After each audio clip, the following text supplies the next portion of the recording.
I suppose I'm writing this down to calm myself. I've never been much for journaling, but I guess now there's at least a record of what happened to me. That is, if there's anyone left to read it. It all started last year when the clouds appeared. People stared up as thick, red masses started gathering overhead. Instantly, many assumed it was a sign of the world ending. But those fears were quickly dismissed when the rain that followed didn't seem out of the ordinary. It was just rain. There was no blood, no acid, no strange concoction turning us into grotesque monsters from an old horror movie. It rained, and the clouds disappeared the very next day. The news simply repeated that meteorologists and experts were baffled about what caused the clouds, or why they were so unusually colored. The whole thing became a joke for about a month, and by the end of summer it seemed like a distant memory. However, toward the end of the year, as the leaves fell and everything began to die off for winter, red, round flowers the size of tennis balls started appearing where fields and forests used to be. They were everywhere. People quickly connected the flowers to the red clouds, and governments issued warnings to stay away from them until more research could be done. That's when panic began spreading. Conspiracy theorists claimed it was all part of a plan by world governments, and the flowers would release spores to make us more compliant. Religious groups said it was a sign the end was near and that the second coming was imminent. Others believed it was the first step in an alien invasion to terraform Earth. Maybe they had some truth to their theories, maybe they were all completely wrong. I don't know. The media and the government stayed silent, which only fueled the growing theories and suspicions about their involvement. By December, the flowers were everywhere. Entire countrysides had been overtaken by the spreading vines and blooms. The flowers started crowding out other plants wherever they grew, like a highly aggressive invasive species. The government couldn't keep putting out vague statements anymore. Special teams were sent out to burn the flowers, but for every acre they scorched, 10 more acres would be covered with the flowers just as quickly. Things took a darker turn when herbivores started eating the flowers, having run out of their usual food sources. The animals who ate them began acting strangely. They would go off into a secluded area and lay down, never to get up again. Predators and scavengers took advantage of the easy meal, only to meet the same fate. Insects, fungi, bacteria, all consumed the bodies as they always had, but then they too began to die off. With farming becoming impossible and livestock either dying or becoming too weak to survive, food shortages became our next major problem. People died in riots and from hunger over the next few months. I guess they were the lucky ones. I had been coping with the recent loss of my mother, who lived in a farmhouse out in the Virginia countryside. My father had passed years earlier, leaving the house to me. Looking back, I'm almost thankful they didn't have to see what happened after that. I thought about selling the house, but who would want to buy a property in a world like this?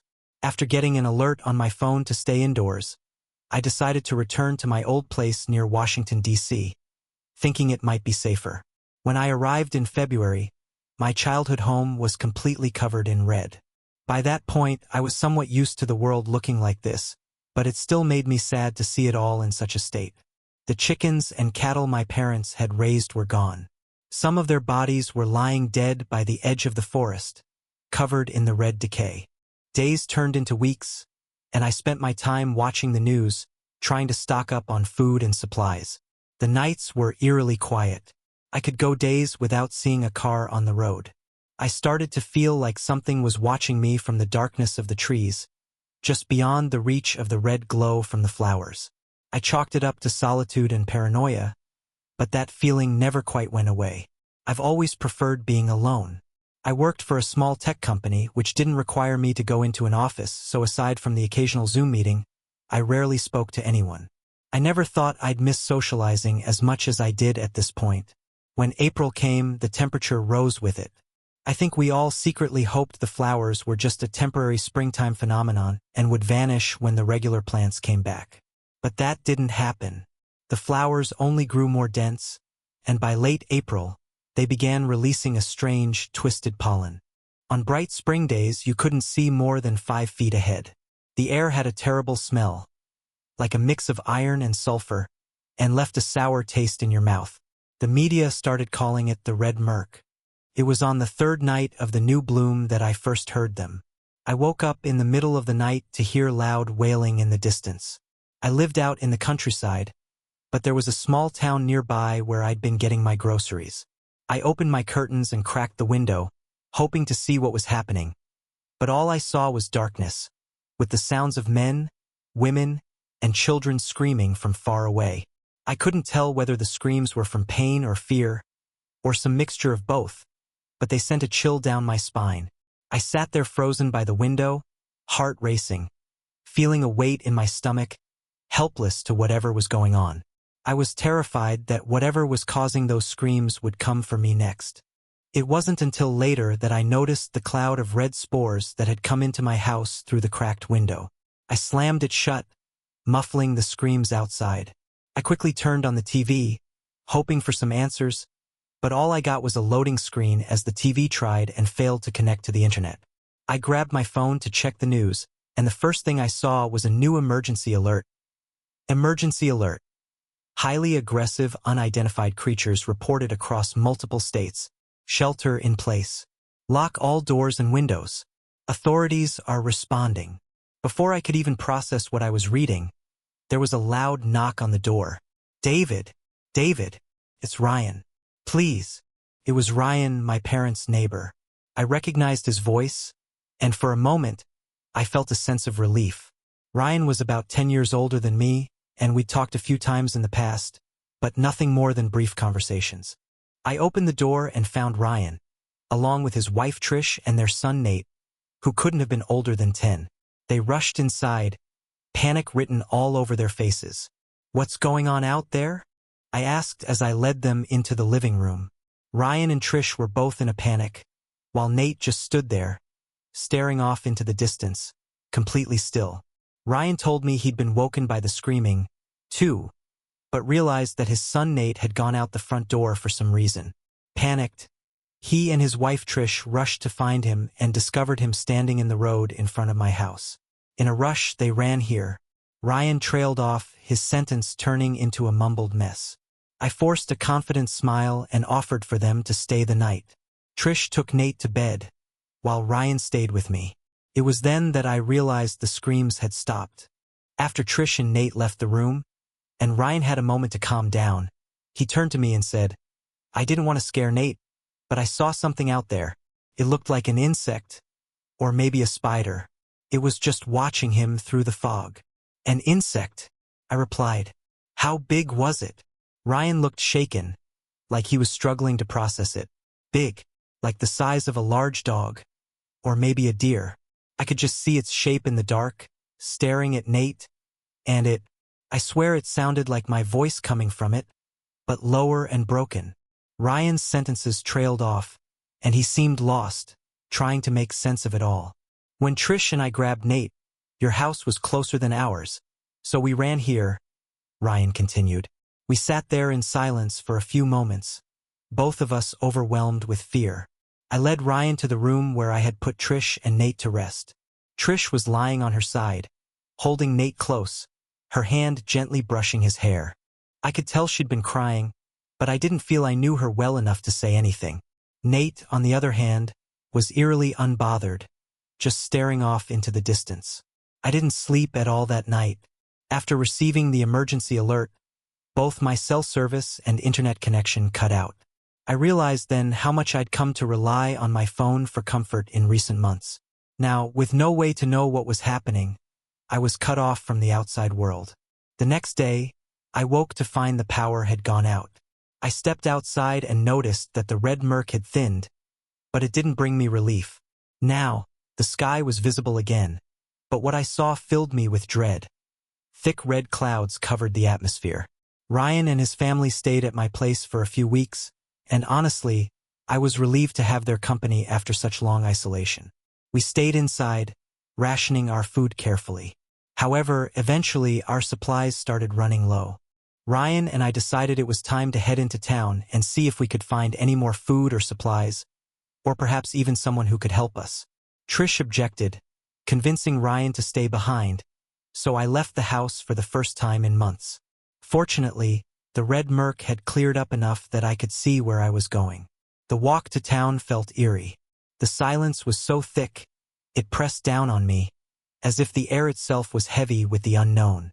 I scanned the empty streets, hoping to see a sign of life.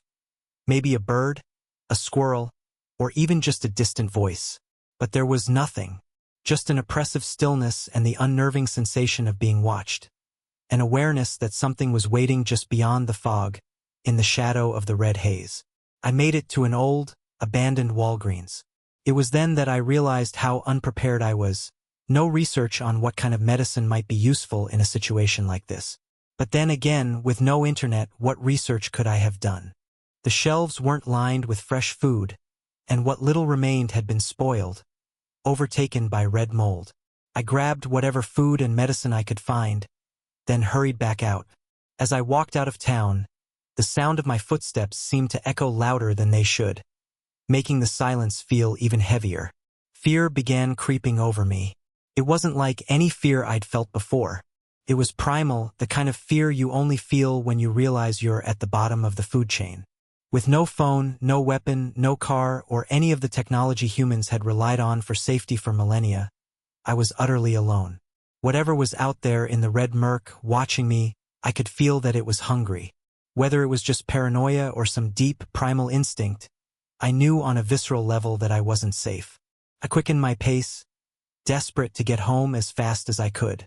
I'm not sure, but I could have sworn I saw silhouettes in the fog, something stalking me from just out of view.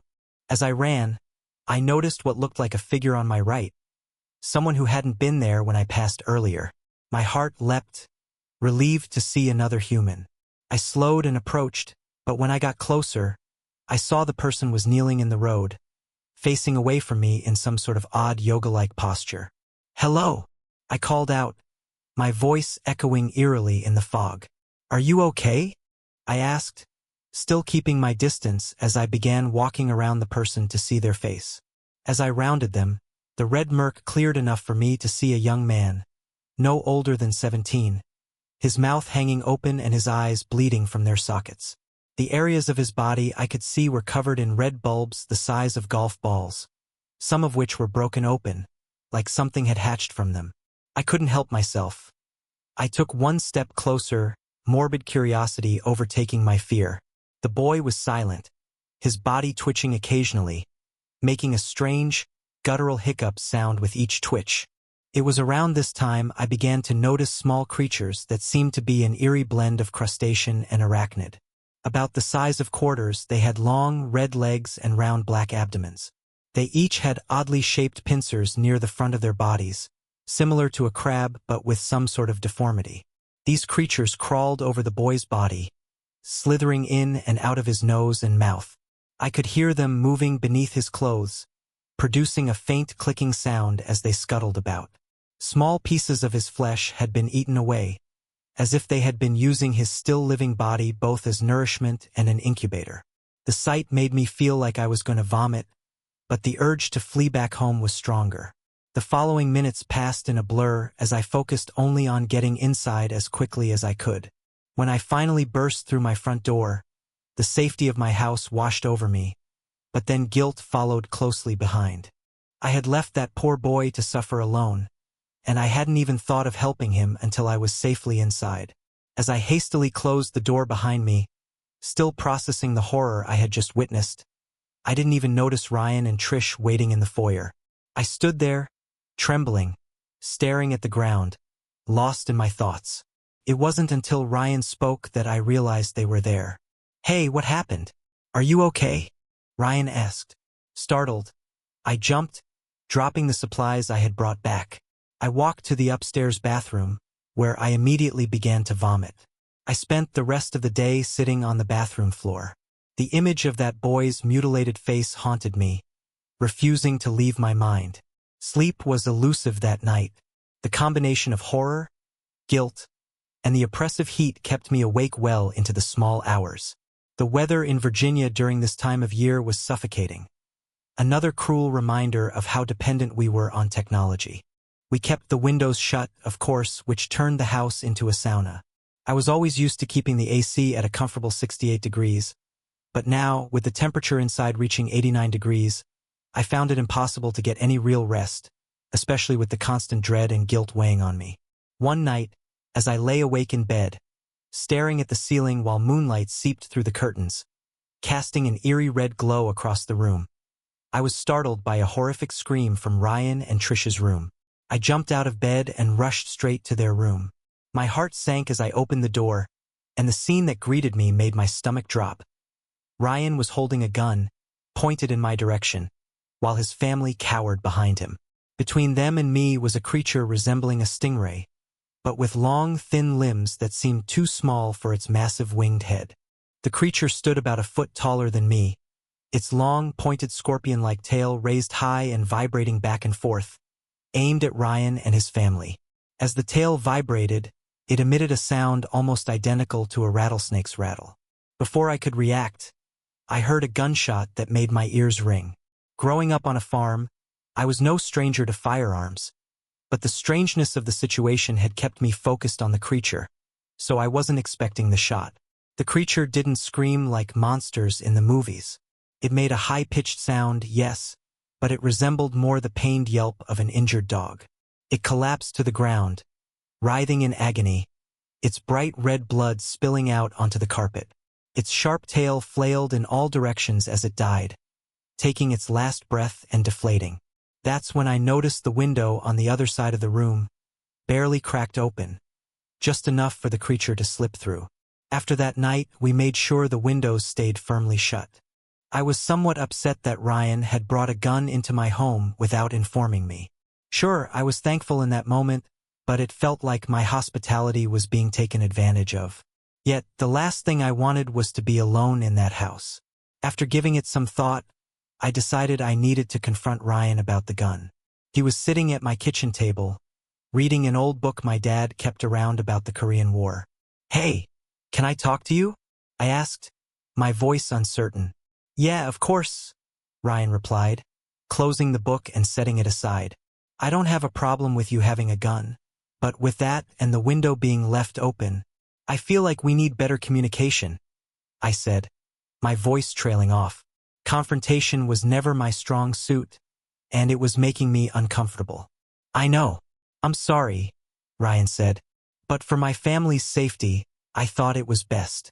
As for the window, I told Trish we couldn't open it, but I guess Nate figured otherwise at some point during the night. I'm sorry about that too. It's fine.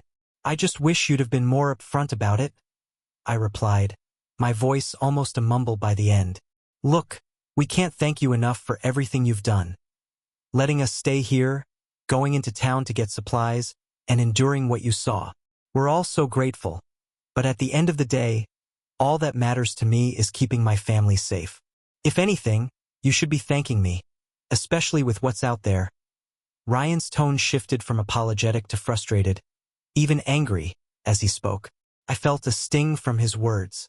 I understood his reasoning, but it didn't make me feel any less like an outsider in my own home, living alongside strangers who shared my food, water, and shelter. I nodded quietly, sinking back into my chair as we sat in silence for a few minutes before Ryan stood to leave. As I sat there, I replayed what Ryan had said about Nate opening the window. Why had he opened it? One might assume to let in some fresh air, but my thoughts wandered back to the night Ryan and his family had arrived. I remembered him mentioning hearing a creature's voice calling out to Nate, sounding like his own. A shiver ran down my spine as my mind raced with horrible possibilities. The weeks that followed were filled with more unsettling sounds. Creatures moaning, screeching, and scuttling outside our walls. It was a constant reminder of how fragile our safety really was.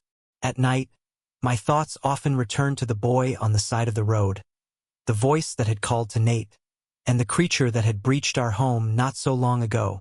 Had humans truly become so ill-equipped to survive without technology? Ryan had broken my trust, but in that moment, I had to admit he was right about one thing. Without that gun, who knew what could have happened? As my thoughts wandered, I couldn't help but wonder what it must be like to live like an insect or a small creature, scuttling along the ocean floor. I remember once watching a documentary about wasps that would lay their eggs inside living caterpillars. The larvae would hatch and eat their way out of the still-living host's body. It seems that the terror of that microscopic world has now become our reality. a world that was always just outside the comfort of our air-conditioned homes. My thoughts kept spiraling back to one question. What could have laid its eggs in that boy? As more time passed, the hope of rescue faded. We had to become more stringent with our rationing. I refused to go back into town, especially alone. Of course, Trish and Ryan weren't offering to volunteer either. Tension began to grow between Ryan's family and me. I barely spoke to Trish, and Ryan seemed increasingly wary of me, almost as if he didn't trust me. Meanwhile, he continued to drink my water and feed his family from the food I had saved. We never outright argued, but something had shifted ever since he had shot that creature in his room. The trust between us had been broken. One night, while I was searching through the pantry for anything to eat, I thought I heard Ryan's voice just outside the wall. Confused and concerned, I wondered why his voice would be coming from that direction. Behind this wall was the backyard, with a tree line about 30 yards from the back door. "Ryan," I called out, my voice tentative. "Yeah? Everything okay?" Ryan answered, his voice coming from the living room. Nothing. Sorry. I thought I heard you say something." I responded, still puzzled. A few minutes later, Trish rushed downstairs. "Where's Nate?" she asked, panic creeping into her voice. "I thought he was with you," Ryan replied, fear seeping into his words. As I made my way toward the stairs, I glanced at the back door and noticed it was wide open, letting a thick red fog seep into the house. Trish immediately led the way to the back door, and I grabbed my flashlight before we headed outside. The Red Murk was thin, but the moon was hidden, and we relied solely on my flashlight's beam to guide us through the yard. We called out to Nate, but what we heard next was the unmistakable sound of crying from the tree line. It was Nate's voice, unmistakable, but strange. I directed the flashlight toward the source of the sound, revealing Nate standing there, his hands covering his eyes. He didn't move. Despite the sobs, his mouth remained still, never opening or closing. Without hesitation, Trish ran toward him, followed by Ryan and me. Trish reached Nate, knelt beside him, and tried to lift him. I noticed she paused for a moment, confused as to why she couldn't pick him up. I raised my flashlight slightly, and that's when I realized the crying was coming from farther into the forest, not from where Nate stood. Ryan, who had been behind me, began moving toward them. Just as Ryan exhaled in relief, thinking he had found Nate, a massive creature emerged from the shadows, its abdomen whipping forward. Its thorax had been pointed toward the sky, camouflaged to resemble the surrounding shrubs and small trees, which had subtly shifted to a red hue to blend with its environment. Two enormous pincers shot forward, snatching Trish by the waist and just below her neck. The creature's legs, camouflaged to look like the long, thin bark of trees, slowly began to rise. In that instant, I realized that the creature had been waiting there the entire time, hidden from our view. As it rose, the creature retracted its tail into the dark forest. It hit me then. Its tail had either perfectly disguised itself to look like Nate or had used his corpse to lure his mother out of the house. I pointed my flashlight upward, unable to believe what I was seeing, as the beast towered over us. Nate's voice, still sobbing, seemed to emanate from the creature as it lifted Trish about 20 feet into the air, its pincers gripping her waist and neck. The creature began feeding on her, starting at her neck. Its head, resembling a praying mantis, was unsettling. Its mandibles jutted from its mouth like fleshy red tentacles, twitching as they tore at Trish's flesh, pulling pieces into its mouth, where smaller, sharper mandibles chewed them. Blood began dripping onto the ground, staining the earth beneath the creature's pincers, which held Trish in place, her body immobilized by the crushing grip. I stood frozen in fear, watching as the woman who had lived under my roof for months was consumed by this monstrous creature. Looking back, what disturbed me the most wasn't the horror of the creature. It was how completely indifferent it was. It wasn't malicious, nor did it harbor any hatred. It was simply fulfilling its need to consume.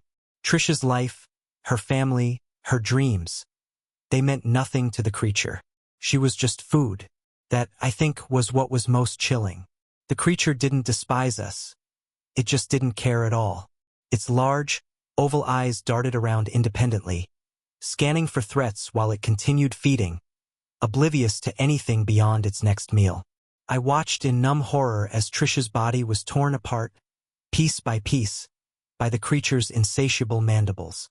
It all seemed to happen in seconds, but the shock was finally shattered when Ryan's blood-curdling scream pierced the air. Yet there was nothing either of us could do. I snapped out of my trance and rushed toward Ryan, grabbing him and trying to drag him inside. My flashlight swung wildly as I fumbled in panic. In the brief flashes of light, I caught sight of dozens of glowing eyes emerging from the Red Murk. They stared back at us from the fog, waiting. They would make us their next meal if it wasn't for the giant creature still consuming Ryan's wife just feet away. I managed to drag Ryan inside, his body racked with sobs of grief and anger. But once we were in, he pushed me away and ran upstairs, and I didn't follow him. Yet another thing I now regret. Ryan returned moments later with the gun he had used to kill the stingray-like creature. I understood why he took it, but in the face of everything, I was too scared to stop him. I knew the horrors waiting outside, but like always, I did nothing. I sat on the floor, my mind haunted by the image of Trish being consumed by something incomprehensible.